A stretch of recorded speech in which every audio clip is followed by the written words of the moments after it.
Oil వేసుకుందాం సరిపడా.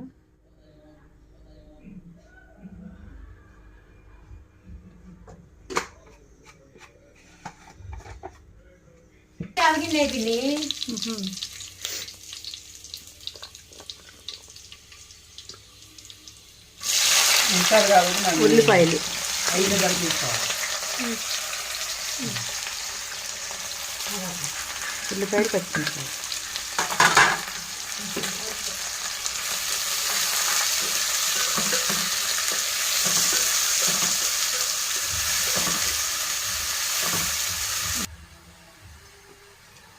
రెండు టేబుల్ స్పూన్లు అల్లం వెల్లుల్లి పేస్ట్, కేజీన్నర రొయ్యలకి.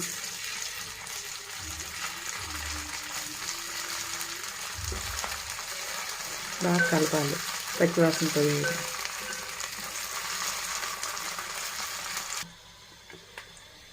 టమాటాలు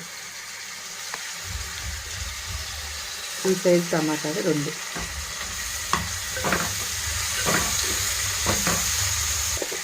ఒక పావు స్పూను పసుపు,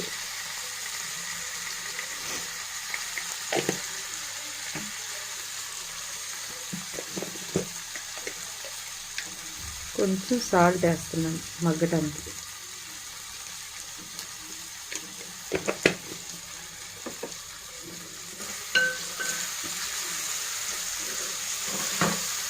ఎంత చక్కగా మగ్గాలి పచ్చివాసన పోయేదాకా.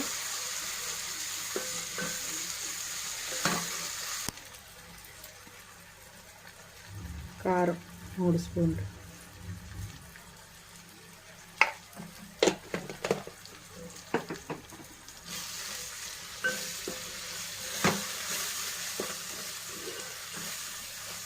రొయ్యలు చక్కగా శుభ్రంగా కడుక్కొని ఉప్పు పసుపు మజ్జిగ వేసి కడుక్కొని ఇలా పెట్టుకున్నా.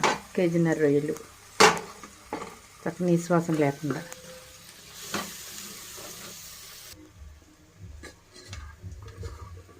ఇప్పుడు మనం పచ్చి రొయ్యలు వేసేసుకోవాలి.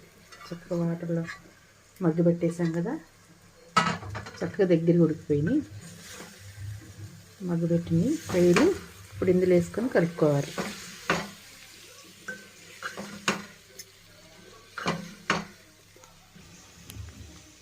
రెండు కట్టలు గోంగూర, 4 ఎండుమిర్చి, ఎల్లుల్లిపాయ రబ్బలు 2 వేసేసి ఇంకో 2 వేసి 4 వేసాను. వేసి గోంగూర చక్కగా ఉడకబెట్టేసేసి మిక్స్ వేసాను. మిక్స్ వేసింది ఇప్పుడు పచ్చి రొయ్యల్లో వేసేసుకోవడమే.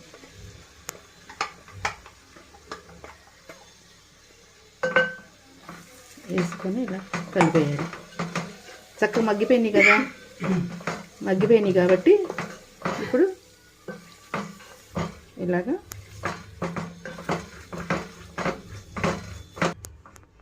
ఒక గ్లాస్ వాటర్ పోసి ఈ గోంగూర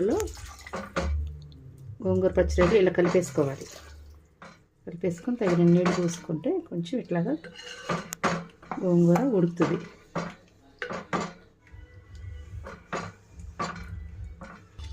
గరం మసాలా